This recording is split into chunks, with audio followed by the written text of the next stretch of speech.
Episode 94, weighing in with Travis Hartman. I am B Money, the producer. That over there is Weekend Trav. We are coming to you from two different facilities, obviously. Weekend Trav is there in the podcast room of the TH Boxing Gym on the second floor there. And then I am, well, I know. I think you guys are on to me. I'm not really here at the Bally Sports Presents Entrobox Championship Boxing. That was Sunday. We're going to talk about that in a few moments here on the show. But obviously, Weekend Trav, we have a lot to kick off with, including the big time heavyweight championship matchup that was this past weekend between Alexander Usyk and Anthony Joshua. Big 12 round affair. So we're going to jump into that. We also want to reference Mike Perry taking on Michael Venom Page in Bareknuckle Fighting Championship that was happened over across the pond in England over the weekend, same day, a little earlier. And then obviously the Bally Sports event that we went to on Sunday, which was well promoted by BoxLab Promotions, as well as in part with American Dreams Presents Weekend Trap. Good to see you. B Money, what a weekend of boxing. Woo. Combat Sports was on fire all weekend, Trav. It was busy. But without further ado, I want to just jump right into all the meat. People want the meat. Let's get it. All right. They want the meat in this podcast sandwich. I see what you did there. There we go. So we're going to jump right into the fight that happened in Saudi Arabia. That's the heavyweight championship matchup with Alexander Usyk, versus Anthony Joshua. That was on DAZN on Saturday. Call it afternoon because of the time difference. Weekend Trav, 12 rounds. You had a prediction out there. Talk us through it all. I know, and I knew putting my prediction out there, I knew that I was emotional and it was stupid, but I stuck to it. I stuck to my guns. I picked Anthony Joshua going the distance, and he ended up losing a split decision, by the way. B Money, I'll be honest, even though I picked Anthony Joshua to win, it was not a split decision. No. I think a fair assessment would be 8 rounds to 4, which is, I think, something like 116, 112 is more of a fair scorecard. And that's pretty much what I scored it. So one Glenn Feldman scored it, what you're talking about, 115, 113 towards Anthony Joshua, which is 7 rounds to 5, super close fight, but I couldn't see it Joshua's way. No, I couldn't find a way to give it to him. I couldn't, even though I wanted to. I literally tried B Money and I could not find 7 rounds to give Anthony Joshua. I couldn't. He was beaten fair and square by Alexander Usyk, and the props goes to him. He takes home all the belts now. He owns all of the belts minus the one that Tyson Fury owns, which I believe is the WBC, which is the green belt. I think this fight was for all the rest of the belts because there's 4 major title belts. Yeah, so it was the IBF World, the IBO World Heavyweight, the WBA Super Heavy World Heavyweight, and the WBO World Heavyweight. Yeah. Those were all the 4. The IBO is actually not considered a legit of the top 4, but they're getting there actually. Yeah. But yeah, so it's the WBA, WBO, and IBF. They're considered the 3 of the 4 major, and the 4th major is the WBC, which is what Tyson Fury owns. And he hasn't fully retired because he keeps coming in, coming out. So he's still technically the champion, still technically the best heavyweight in the world. So who knows what's gonna happen with that? But back to the fight. Anthony Joshua Usyk.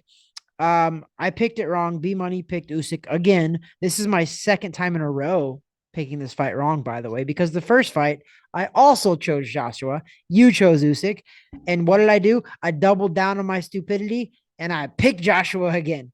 I think we were both in agreement that we thought the fight would go the distance. Yes. And once again.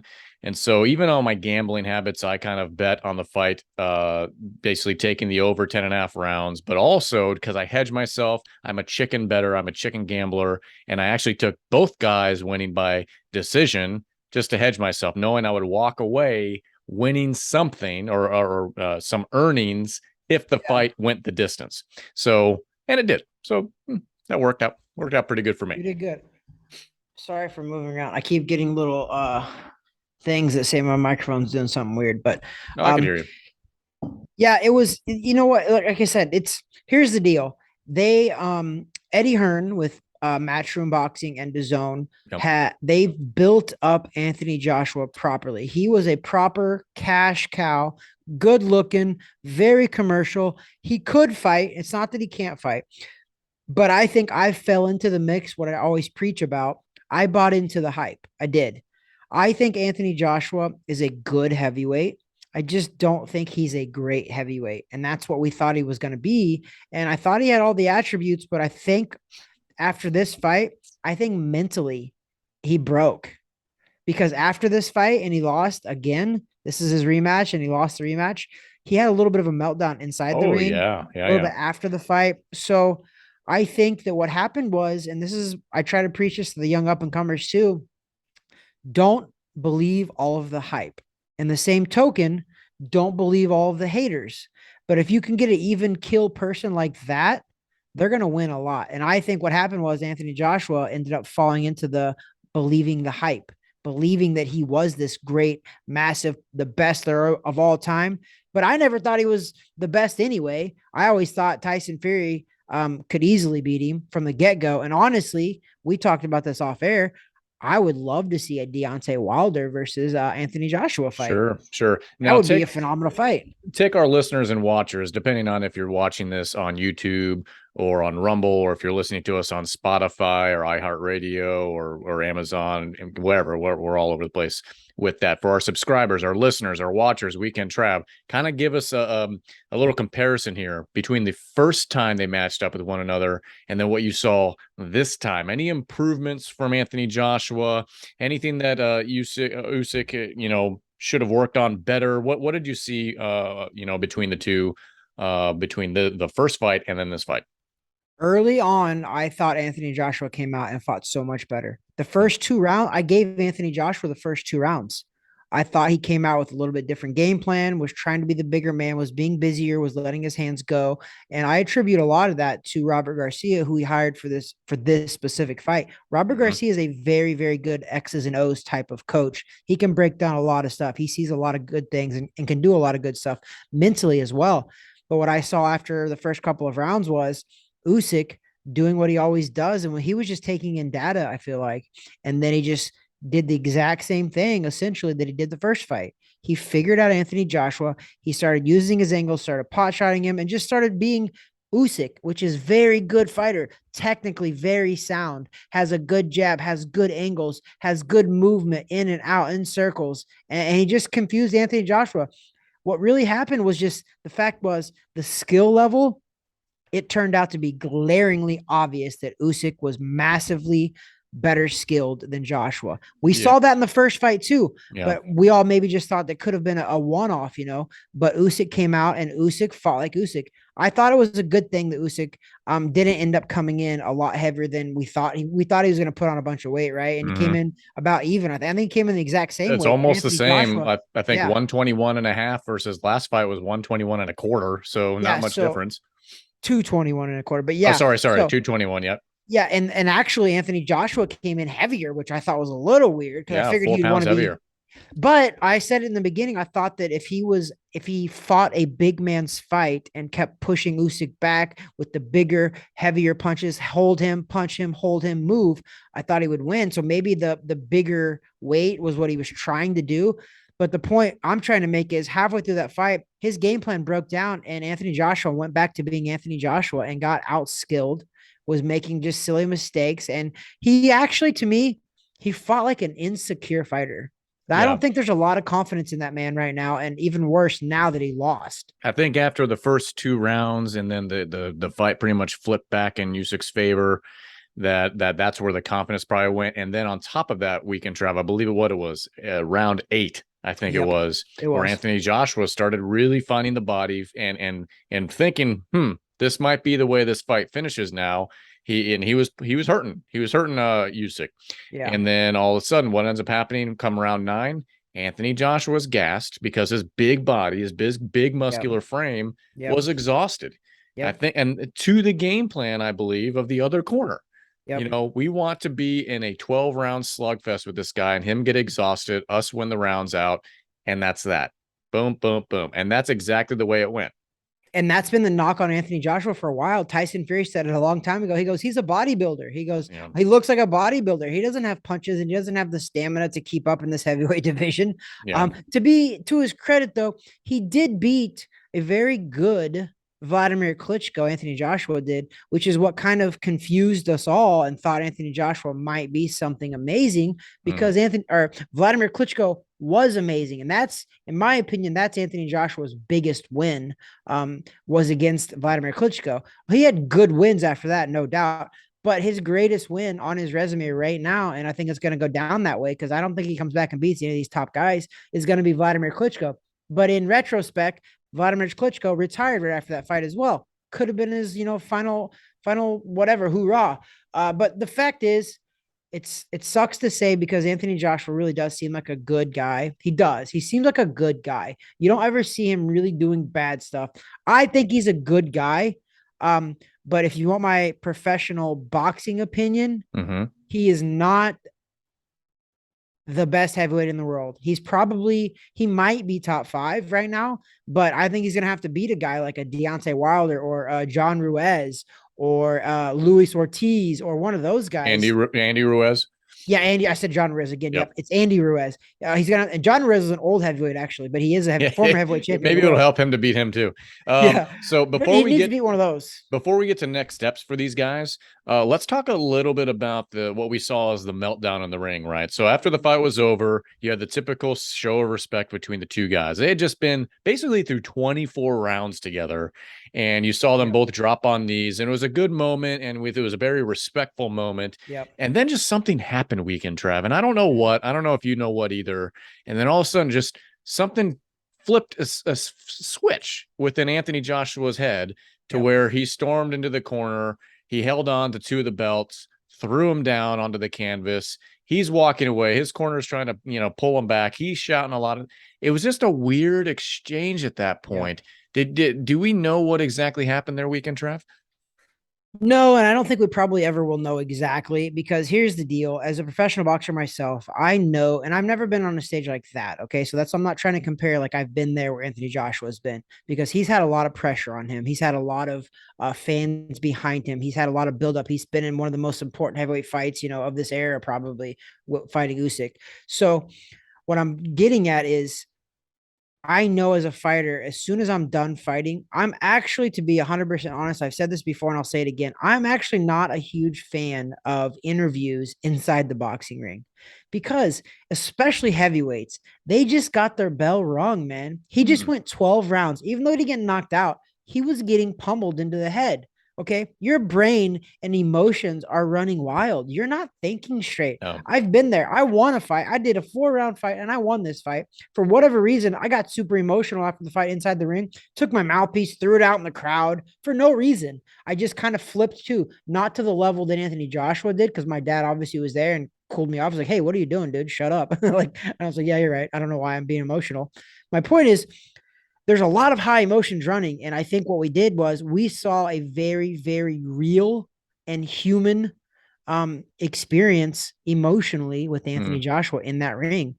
That was probably the realest you could probably see of that person right there. He just had a massive letdown.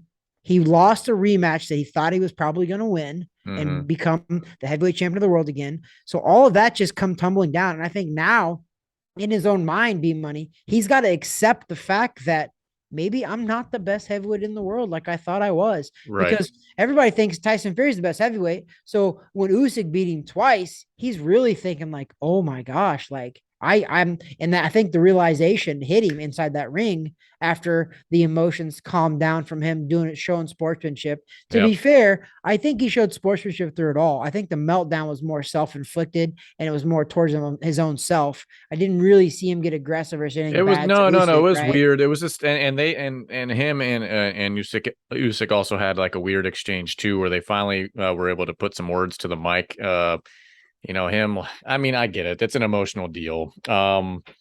My question, weekend, Trav, and I think your question too, is in that moment, and for him to get a microphone, where are his handlers? Who allowed that to happen?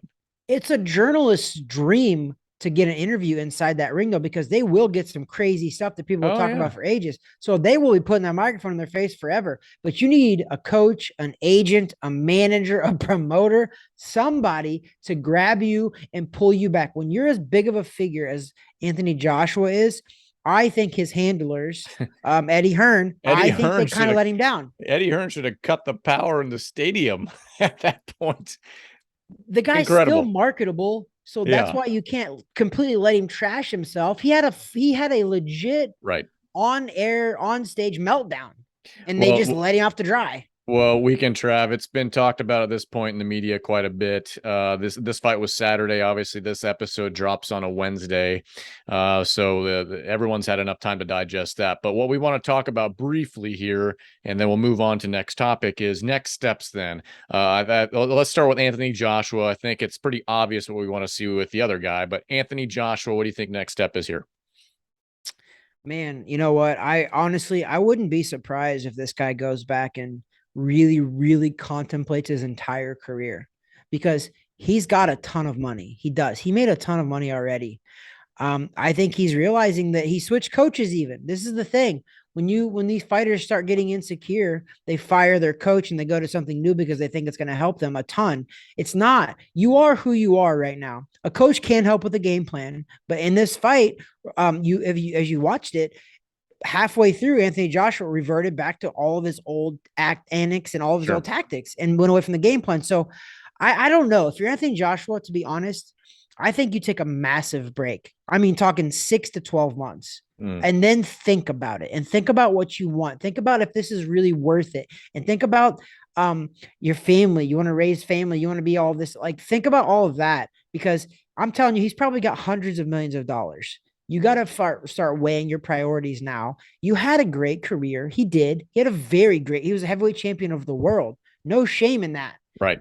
But I think, in my opinion, he is done at the elite level of the heavyweight division. He will not beat a top elite. He won't beat Usyk. He won't beat Tyson Fury. Those two guys, he doesn't even come close to beat. Tyson Fury, in my opinion, actually knocks out Anthony Joshua. That fight, I would predict, wouldn't go the distance. So we're thinking maybe, I mean, it's been floated out there, not by us, but others, so I don't want to take credit, but Deontay Wilder, maybe. It's, I know he has a fight coming up anyways against somebody, but maybe that could be maybe a year from now, 12 months from now. Maybe that's what we're talking about. I think that's the smartest fight for him, because Deontay Wilder can be outboxed. He doesn't have a really high level of boxing skill, but he hits like a train, bro. And Anthony Joshua's been leveled a couple of times. He's been stopped.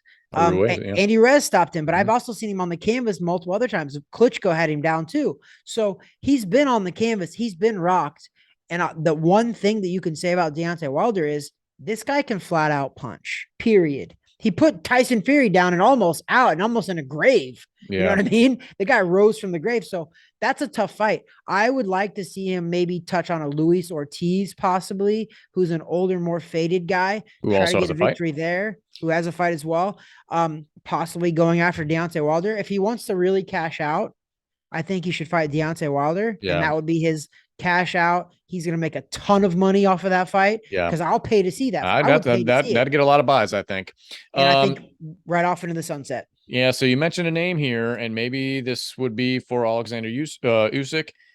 Are we looking at unified, undisputed heavyweight champ? Maybe Tyson Fury, on again, off again retirement. Will we see it? Will we see those two finally battle for all the gold? I don't know. I think yes, if they will pay Tyson Fury a ridiculous amount of money, he will come out and fight this guy. And why I say that is because Usyk's style is going to give even Tyson Fury problems. So I think it would be a very awkward and tough fight for Tyson Fury still. I think he would have to be the favorite still, but I don't think he wants this fight either. Not unless you were going to pay him a mountain of money. If you offer Tyson Fury a mountain of money, he will fight this guy. Otherwise, if you're Tyson Fury, for all the reasons he said he retired for, stay retired, bro. You've got hundreds of millions of dollars in the bank as well. You are untouchable. In my opinion, he is the best heavyweight, bar none, in the last, what, 3, 4, 5 years now. He's the best heavyweight in the world. I've said it and I'll say it again. I became a fan of him, but I don't think he should come back out of retirement. Just stay retired. Let Usyk run that division. I think Usyk could probably run that division for a bit, B Money, because of his skill level and his toughness. Yeah. And plus, I just think, when you look at names, we can run through top 5 pretty quickly. And then what? Yeah. And so, I mean, that's kind of the biggest question mark for me in that division is, okay, beyond those 5, then what? Right. So, well, that's the heavyweights, folks. And that's the first item of business here. But second item of business, Weekend Trav.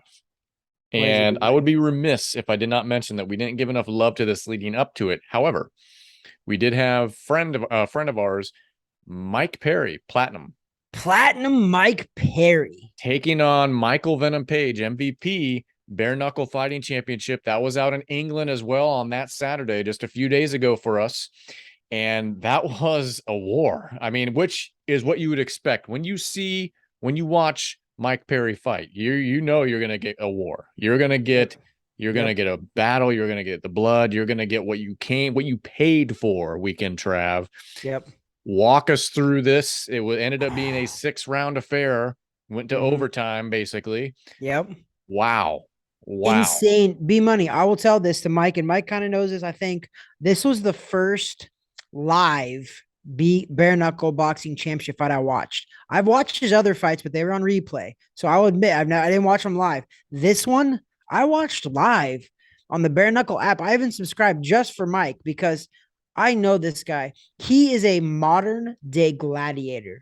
I'm not kidding. If you want to talk about anybody in the combat sports era today, this man is the modern day gladiator. Well, he will fight till the finish. He will literally, in my opinion, he will fight till you kill him. And that's what I'm scared to see, actually, because this man is a beast. I watched that fight, and B Money, it was insane because I've never watched BKFC, which is Bare Knuckle Fighting Championships. I've never watched it live, so I didn't really know the rules. I know it was boxing. It was 5 2-minute rounds. And when they finished, it was a good fight early. Mike dropped him early, and then they both just exchanged blows throughout the whole fight. But they came to the very end.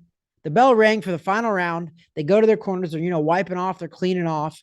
And I know I've been in the ring. When I'm done with the fight, your emotions and everything, they shut down and they shut off because you're like, I'm done. I'm waiting for the decision now, right?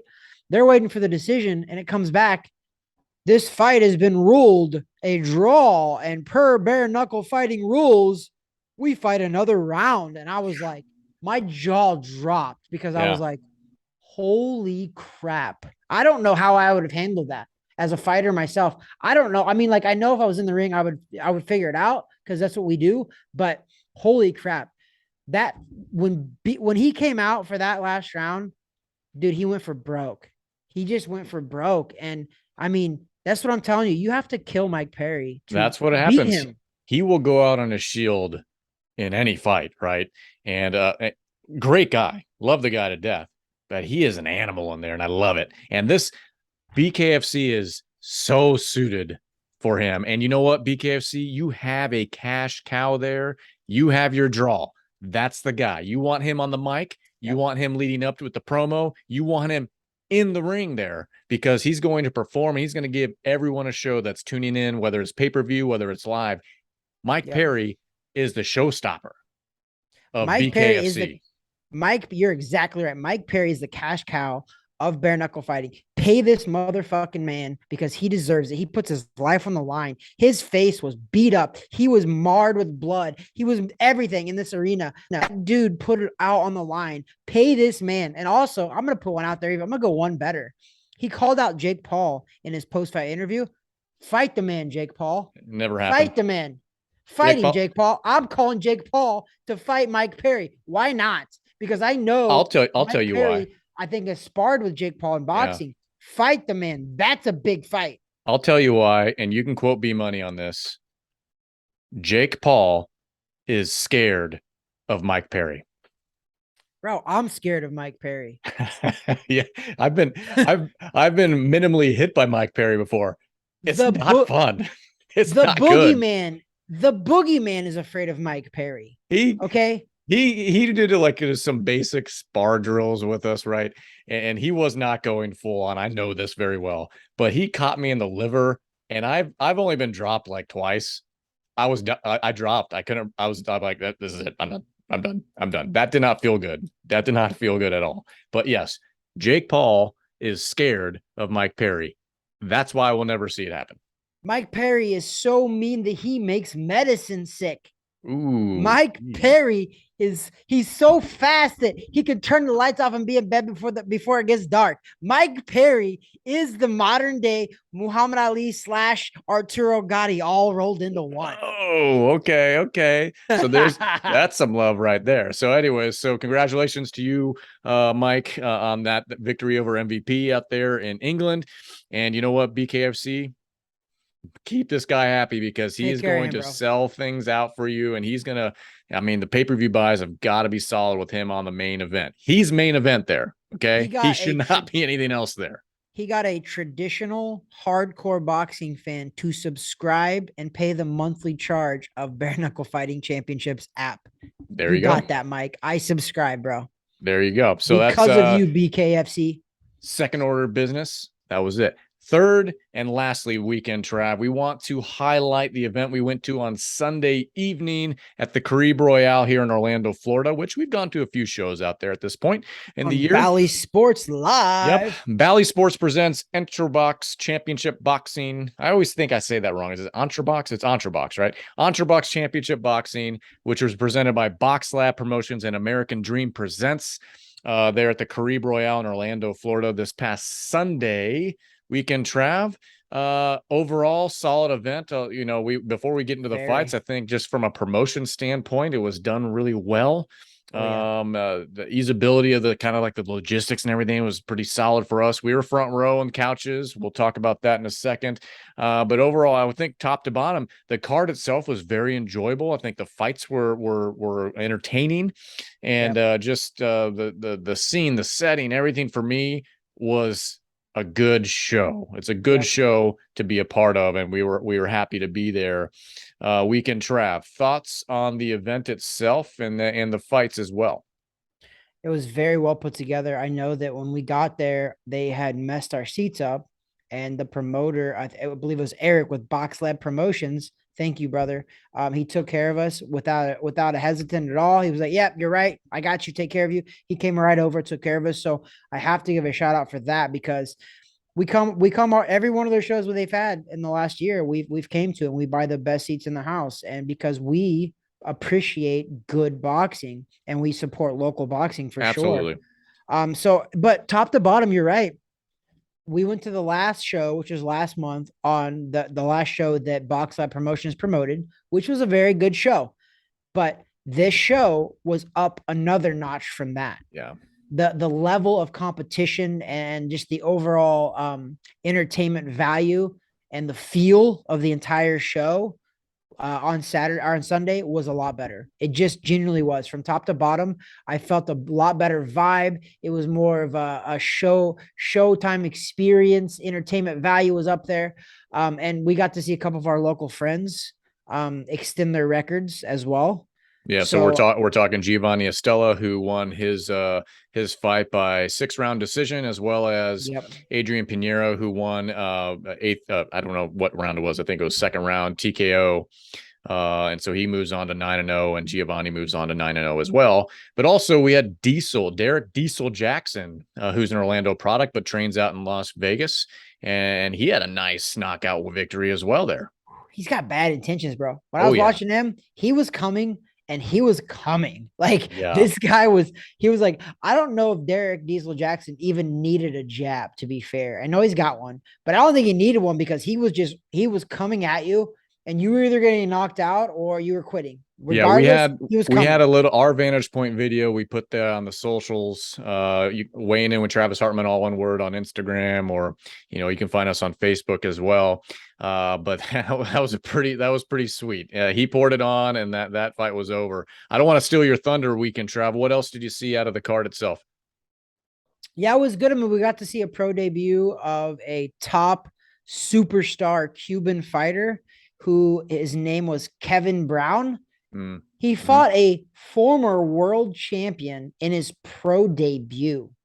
We got to witness that live, which is pretty cool. He also got tackled and body slammed. Welcome to the pros. Welcome to the pros. Kevin Brown, welcome to the pros, bro. You can look that up too on our Instagram page as well. We were one of the first people to put that video out where he got tackled. Happened to catch that weighing in with Travis Hartman on our Instagram. Check it out. On our reel, yep. Yeah, it's on our reels. We got a lot of good footage there. But that was pretty cool to see that. I'm curious to see his career as it unfolds.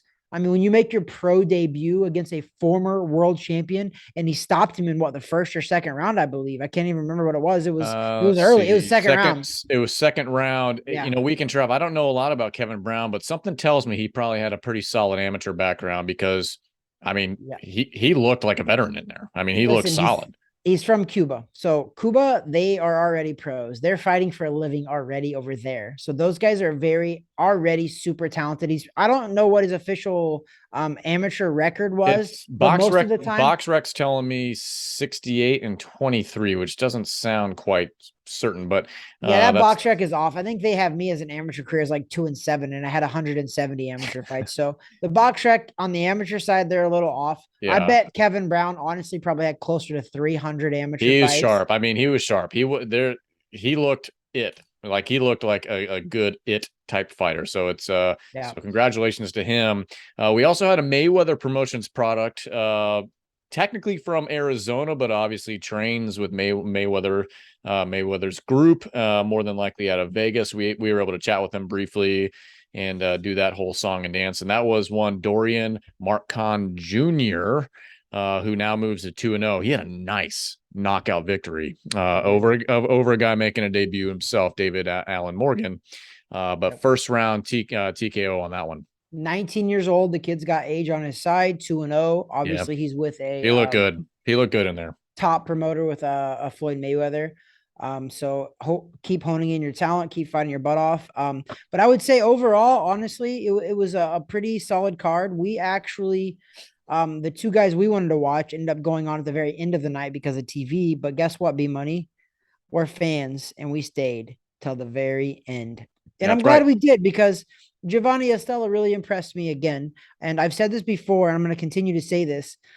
Once you get to the top level of like the championship level, you don't see a lot of knockouts. And I've said this a long time about Giovanni. He's got the style to last in there with that level of competition.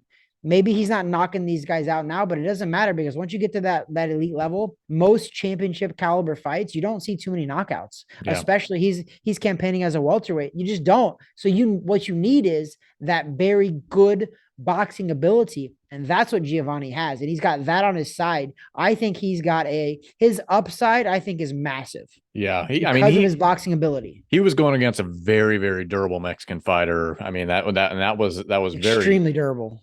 So, I mean, record wise, I mean, you see it on paper, you're like, but he's a veteran fighter. And when they get the call up from some of these guys that coming south of the border, you know, you have a tough test in front of you. So to me was probably the most impressive I've seen him, because to go 6 rounds and pretty much impose your will as you need to, but this guy kept coming at you. It was just a good overall fight for him. So congratulations to Giovanni. And then obviously our friend Adrian Pinero took home his victory. He must have been pummeling the guy, because the guy quit. Quit after 2 rounds, because Adrian just was putting the beating down on this guy. Yeah, and on paper, it looks great with the stoppage of a guy like this. This guy goes the distance with usually, this guy does, yeah. I mean, his record is not the best, but he's had 50. I'm looking at it, I said 50 pro fights. B-Money, this guy has. So he knows how to fight, but he also knows how to last. And the fact that Adrian got him to quit, you know, it looks good for sure. But I would say Adrian, for sure, he's progressing very well. But I want to see him in there. I want to see some rounds out of him. Yeah. I want to see him get comfortable. I want to see him get into a 6 or an 8 round fight and actually get into those rounds. But so far, everybody they put in front of him, he starched him out. So it's not his fault. No. So he's doing what he has to do. He's 9-0 with 9 knockouts. So I'm proud of this guy. Keep going. But we're going to keep following him for sure, because we've already been to a lot of his fights. So we'll keep following Adrian. We'll keep following Giovanni as well. Derek Diesel Jackson as well. Local guys like that. But pay attention.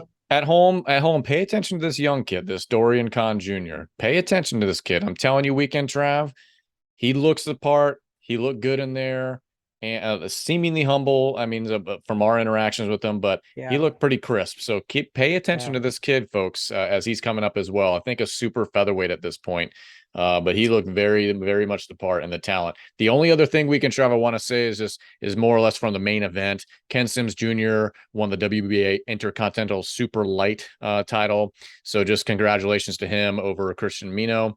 But that's pretty much all I'm going to say about that. Yeah, and there was another guy that fought that didn't get a lot. He was a 118 pounder. He's a super bantamweight. Antonio Vargas, 13-1. He looked really phenomenal to me too. Antonio Vargas over Samuel Gutierrez Hernandez.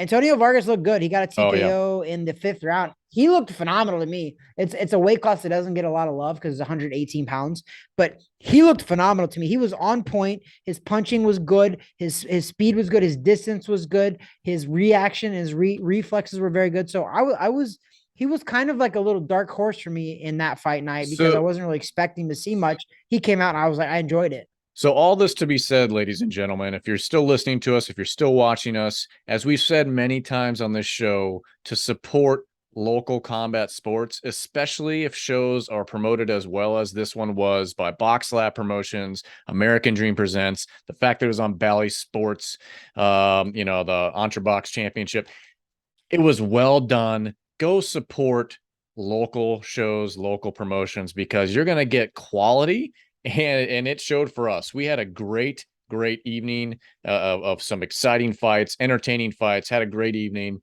overall. So shout out to those guys there at BoxLab Promotions, American Dream Presents, Bally Sports Entrobox Championship there at the Caribe Royale. So we can Trav, as we put a ribbon on this thing, put a bow on it. Give me some quick final thoughts here. And this episode will be dropping here on Wednesday. No, well, you know what my final thought is? Should have been my first thought, which is that this is the #1 Beards, Bourbon, and Boxing podcast shot in Orlando, Florida, specifically Laureate Park, specifically in a boxing gym, specifically on the second floor of said boxing gym in the podcast room, though today we are apart. Shot on a Sunday or Monday, yet today is Tuesday, dropping on Wednesday morning at 7:15 a.m.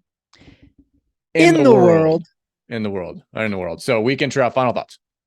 Final thoughts, man. I was like a kid in a candy store all weekend. I was super busy after we worked out early in the morning. I was on my phone watching because the bare knuckle fights were in England, so they happened like in the afternoon here. The fights that were heavyweight division was in Saudi Arabia. They actually didn't end up happening until about 6 p.m. I ended up watching that on my way to a dinner date with my wife and another couple. And then ESPN Plus had fights on as well. That's and right. then Sunday night, this is all Saturday. Then Sunday night, we go to live boxing in Orlando. So it was, listen, I was really, really happy. But to tell you the truth, if you can't tell, if you're watching us on what network you're watching us on, I'm super tired. Yeah. I think yeah. my eyes are baggy. I think it's finally caught up to me because the weekend was Saturday, was boxing, and we went out. Sunday night was boxing, went out.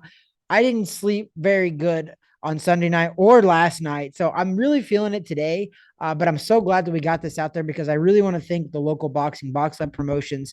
I want to thank them for bringing Bally Sports here. And I want to thank them for definitely doubling down on local boxing in Orlando. I love it that they're putting local guys on these cards because we do have very talented local guys. So I hope they continue to put local guys on because I'm going to tell you this right now.